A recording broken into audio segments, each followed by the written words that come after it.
Okay, so today my guest is Professor Gabriel Benito. I will keep my introduction short to maximize our time with him. In the next 30 minutes or so, we'll talk about Gabriel as a person, Professor Benito is a thought leader and an esteemed scholar, and finally as a mentor to many PhD students and junior faculty. For the sake of time, I will skip many of his accomplishments and give you a very quick snapshot. Gabriel is a fellow of the AIB and a founding member of the Nord IB program. He has been a consulting editor or was on the editorial boards of JIBS, Academy of Management Perspectives, Global Strategy Journal, International Business Review, Management and Organization Review, Management International Review, and Multinational Business Review. Gabriel was the past president of European International Business Academy, served as a representative at large in the Global Strategy Interest Group of SMS. He was the track chair at several AIB and European International Business Academy conferences. Thank you, Gabriel, for joining us. Thank you for inviting me to this. Thanks. I'm very excited by the opportunity. We're happy that you're here. Yeah. First question, what did you want to become when you were a child? Actually, that was an easy one.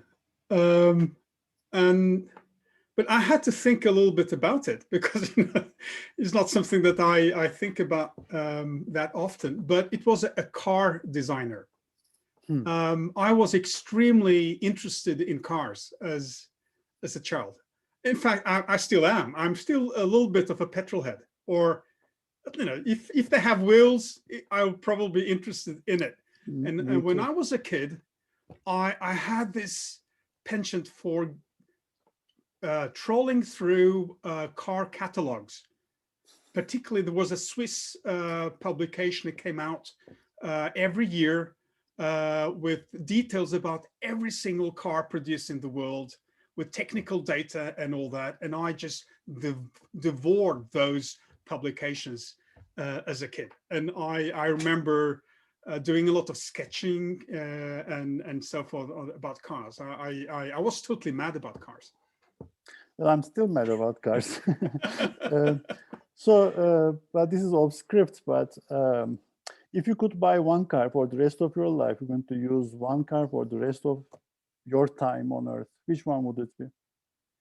It would have to be a Maserati. Interesting. It tells a lot about a person, actually, the choice. Can you pinpoint the earliest moment of awareness between domestic versus foreign? That's a very good question. And to be frank, the understanding, or awareness of the domestic, I think came at the same time as awareness of the foreign and vice versa. The thing is that I grew up in a multinational home. Norwegian mother, Spanish father. I had my early childhood in Portugal. And since my parents spoke English with each other, I was exposed to 4 languages quite early on. So to me, the foreign has always been there from the very beginning. So it's in a way, it was always there, existing as a counterpoint to what was being considered domestic in any given situation. So talking to my father, my mother would be foreign and vice versa. Being at home, I would be in a Norwegian Spanish home, but going outside the home, I'll be in a Portuguese context.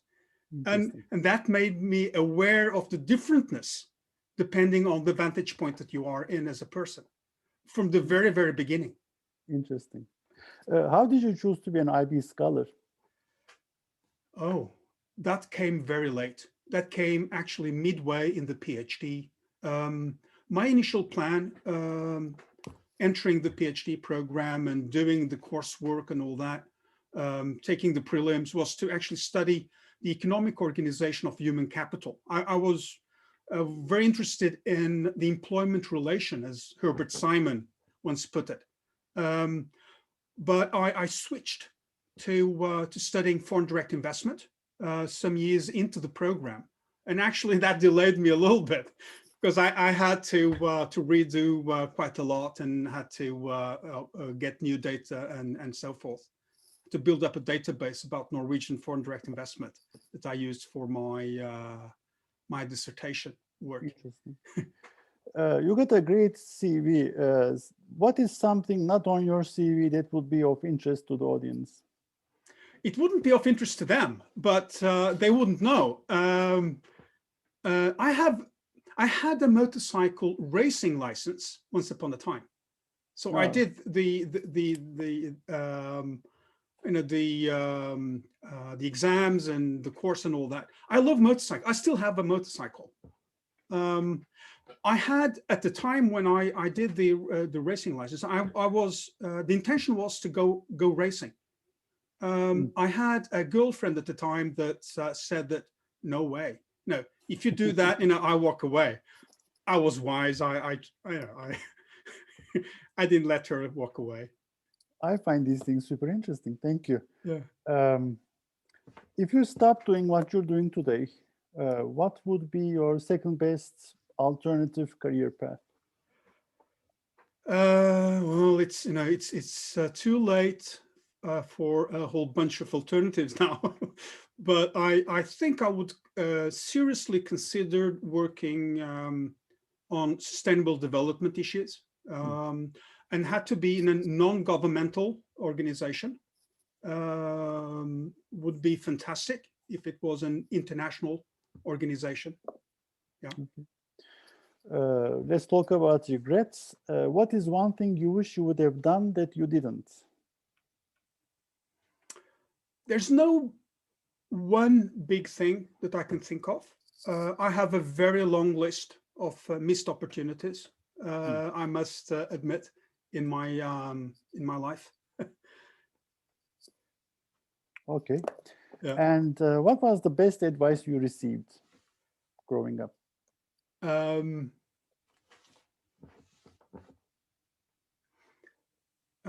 Being inquisitive, I think. One of the childhood memories that I really cherish, and I think that were very formative for me, was the long walks I had with my father, almost on a daily basis in the evening, walking the dog, and chatting about all sorts of things. We had a very broad range of topics, and it was that of being inquisitive. He was very inviting to difficult questions about almost anything in on Earth and the rest of the universe, and I think that has formed me. Yeah. Very helpful. Thank you. So we're now going to switch gears towards your research and research agenda. So imagine you're driving a Maserati and it's going to break down, and you're stranded in a small village. You sought refuge in a small neighborhood pub. Locals are curious about who you are, what you do for a living. How do you explain your research? How do you explain why your research is important to these people? Yeah, that's a good question. I think I would take the following approach. I would say that look around. I come here to a remote place, a very nice pub. You serve me great food. There's some delicious wine or good beer to go with it, and that happens even in this otherwise quite isolated place along from everything else. Most of what it takes to do that was not produced here. It was brought here. Even I came here from another location. And this is what I study for a living. So the conditions under which this actually happens, and which makes us enjoy life better than we would if that hadn't been the case. So I study how to facilitate that those occasions like this one to actually come about. Interesting. Interesting. So what are some of the variables that are omitted from the current IB research domain? What are the things that are underutilized so far?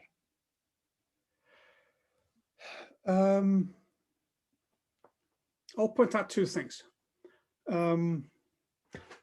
First, I think that some key elements in our theories are very seldomly studied, not to mention actually measured directly.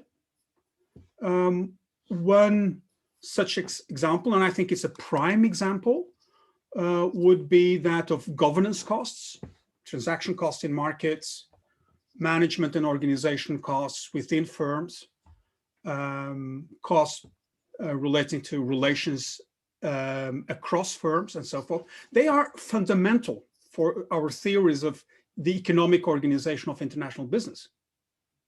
There are virtually no studies about such costs. So that is something that I think we could do better, to be more interested in the actual details in some of our theories.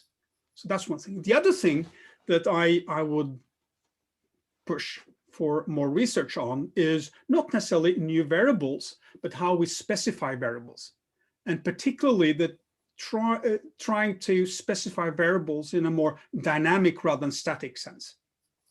Look at change. Don't take for granted that a choice, a decision made at one point will remain forever. And a lot of research that we do is of that kind. But international business is such a dynamic field. It's such a, it's about many dynamic phenomena, and we seldom take that really into account in the way that we pose our research questions and the way that we do our research. I want to talk about curiosity. I want to talk about intellectual curiosity and creativity. So what does your mind think of when it wanders freely in a state of idle curiosity? Was that two questions? One about curiosity first, and then so what I do? Yeah. Okay. Well, it's, if you look at the theory of the history of science, so what you read is about the big leaps. It's not about the puzzle solving, nitty-gritty, mainstream type of research that we read about when we look back in history. It's always about the big leaps. So it would be tempting, of course, to say that when a creativity, originality is linked to be able to make those big leaps. But I'm a modest person, and in fact, I tend to think that the research is really a very cumulative type of effort. And so, I really appreciate the notion of standing on the shoulders of others. And that is important. However, it doesn't mean that we should always sort of go for doing the sort of programmatic, incremental type of research. So creativity to me is daring to deviate, daring to find new directions, new paths, but still not losing touch with the common ground of established research.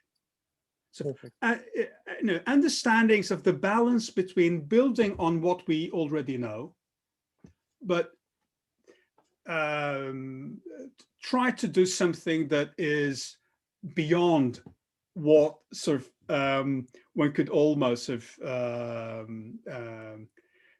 seem like sort of the commonsensical extension of that. Your second question, sort of, when I sort of think freely, or you called it a state of idle curiosity. Was that the expression? Yeah. I wonder, is that a question that really belongs in the research question section? Point is that my mind is most free when I'm not thinking about research. And I think especially when I'm active, perhaps out in nature, skiing, cycling, kayaking, walking, then my mind goes relatively freely, and I never know what's going to pop up in it, kind of thoughts, and evolve. Sometimes they may be linked to things that are related to my research, but typically not. Thank you. I tend to be to evolve ideas when I talk to people. So or at least I need some interaction with other people, perhaps, and not sort of as mirrors of myself, but as different persons with different thoughts. If it's trying out things while engaging in conversation with others, that I really think that I say put my thinking in motion. This is precisely exactly why we should be discussing Yeah. idle curiosity here about your research identity, because you clearly explained you need interaction, and you need to think about how the new question comes and fits with the old ones. So how do you see this evolution of IB in the next 5 to 10 years? Where is the field going? Where is the next big question? IB has always been a phenomenon-driven field. So I would say that sustainability in a broad sense, as well as technological developments, there will be key issues. And I think they will be they will be dominant to an extent that we haven't really seen in the field in terms of publications at top journals. You see it emerging now, but not to the extent that these phenomena are important and valued by other fields. Of course, also changing demographics across the globe that will have profound effects on which phenomena that really matter and for whom and how they matter for them. So our sort of ideas about the globe and how it's put together politically, geographically, and the whole array of characteristics that you can use on it, that will change dramatically due to demographics. And you combine that with technological developments and sustainability, and I think that, well, that's the equation that was going to predict where we will be going to. Okay, can I ask you something about the difference between your experience in the European IB group versus the American IB domain? These are two different spheres. How do they compare?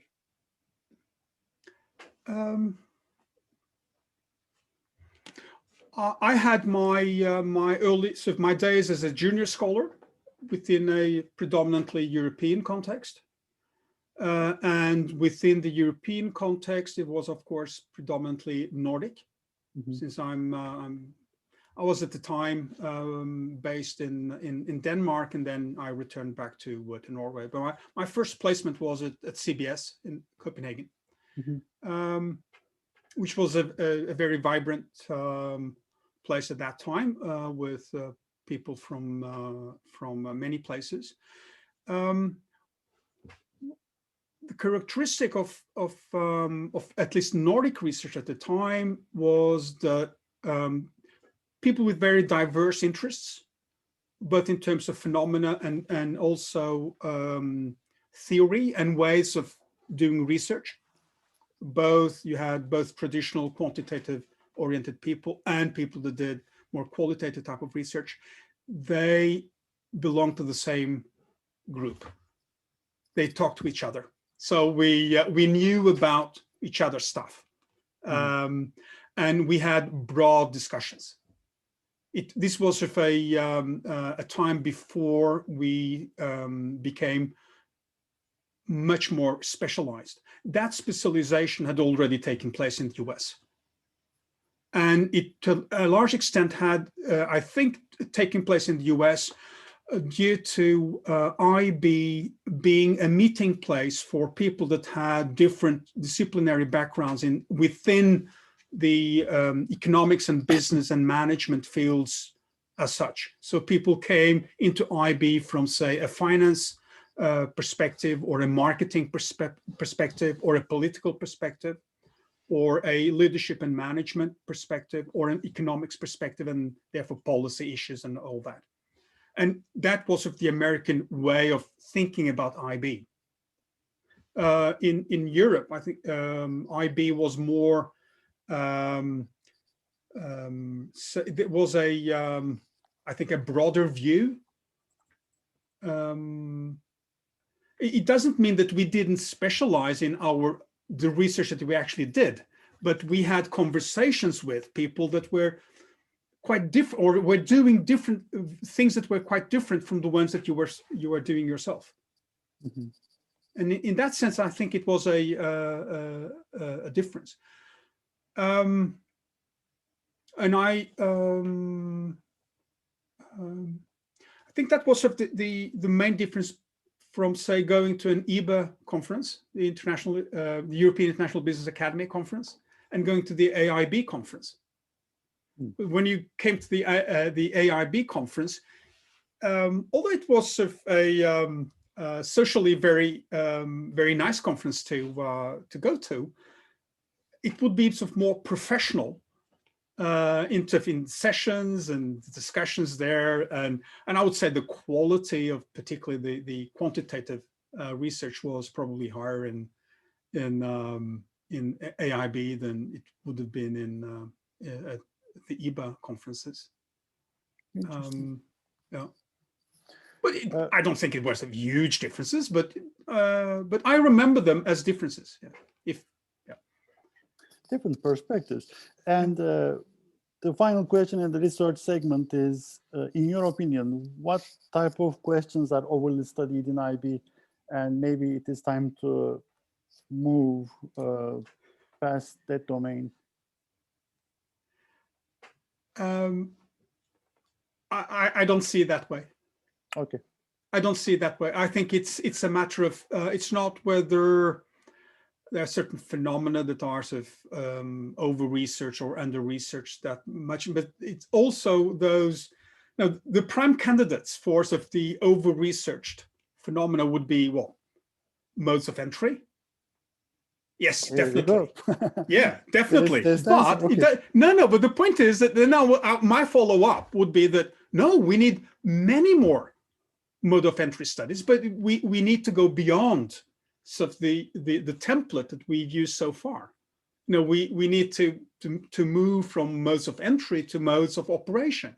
It's about really understanding the economic organization and the strategic choices that actors do within economic systems that pertain to how they organize things. That it is about.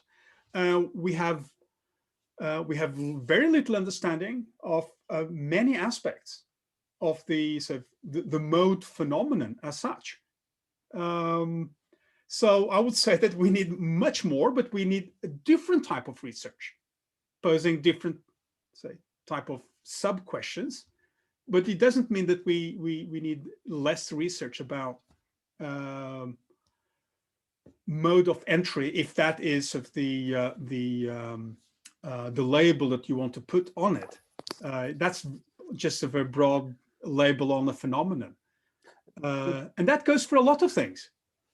This was a great answer because it gave at least two dissertation topics, two dissertation ideas to the PhD students who are coming into the field fresh. And let's just get into the advice section. Okay. What do you wish you learned earlier? That something you learned earlier would have made your life easier later on. Is there something that you wish you heard from someone else? Do this, do that. I was quite fortunate to have some good mentors around me. Once I started to have some traction on the PhD project, and particularly Gabriel Benito, who I wrote my first article with, that came out in Jibs and became part of my dissertation, was a very good mentor.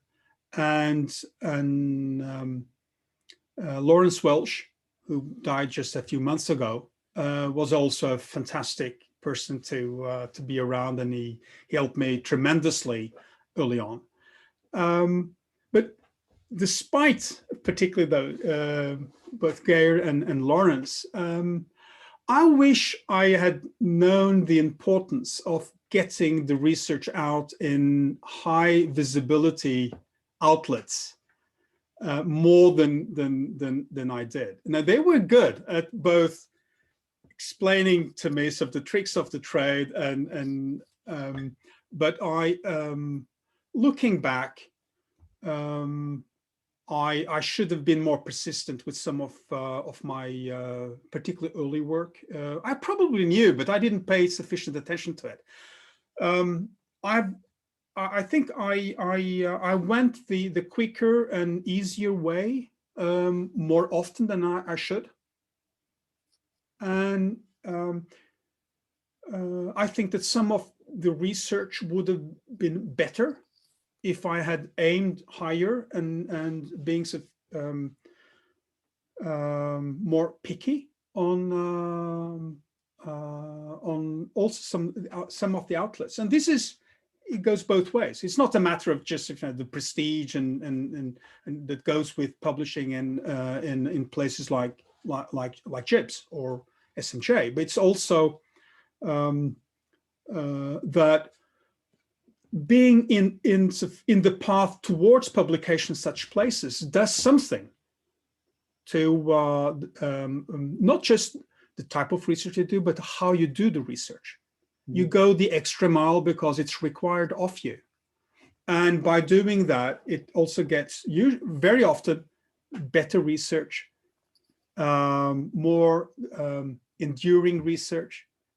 And of course, you also communicate more broadly than you would otherwise. And I think I wish someone would have been more firm with me at some point and say, no, you can't sell those ideas too cheaply.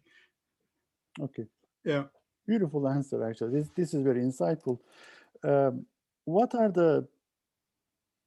I don't want to say the biggest mistakes, but what are the most common mistakes that you see that the new PhD students are doing or junior faculty are doing? What are the things to avoid? One of them is, for example, let's just build up on your earlier argument, explanation. Don't aim too low initially, for example. Yeah. Okay. Okay. One thing. The world is extremely complicated. But that doesn't mean that your research, and especially your theories, should be. Theories are not reproductions of reality. They are good functional maps for understanding. And realizing that research is not about being very accurate in your in sort of minute and detailed descriptions of what's happening, but it's actually taking the some essence out of what is happening and understanding that. And I think that particularly PhD students are sometimes a little bit too faithful to what they see, and not being able to take it to the next and more abstract level and see the commonalities and the opportunity to go beyond the details in the particular situation and of the context. So that's one thing. Yeah, be more theoretical. Don't be too obsessed about. I know that people talk about relevance and all that, but research is not really about that. Research is about So getting a grasp that is durable beyond what you see at any particular place and time. So don't be overly fascinated. Sometimes people are even obsessed about particular context. Think in general terms. And earlier in the interview, I said, standing on the shoulders, but so that means being a bit of incrementalism, but don't be too incremental. Think fairly big, and also think different. This is perfect. Thank you. For the sake of time, we don't really have much left. What is one question that I should have asked you but didn't? You could have asked me, so what are your plans, Gabriel? What are your plans, Gabriel, for the future? So, what do you want to do in the future? I hope to do research that is relevant for the world and for societies and for business communities in the future. But that means that it has to do with sustainability, taking technological various technological challenges into account in a world that is probably going to be increasingly less defined by Western societies. So and I hope to do relevant research on that, but also research that that is good research in the sense that it will be able to withstand the test of time. Yeah. Beautiful. Thank you. Thank you so much for your time. It's been a pleasure. I hope it's you can clip this down to a recording that makes sense. It's been very fun to interview by you, Erica. Thank you. Bye.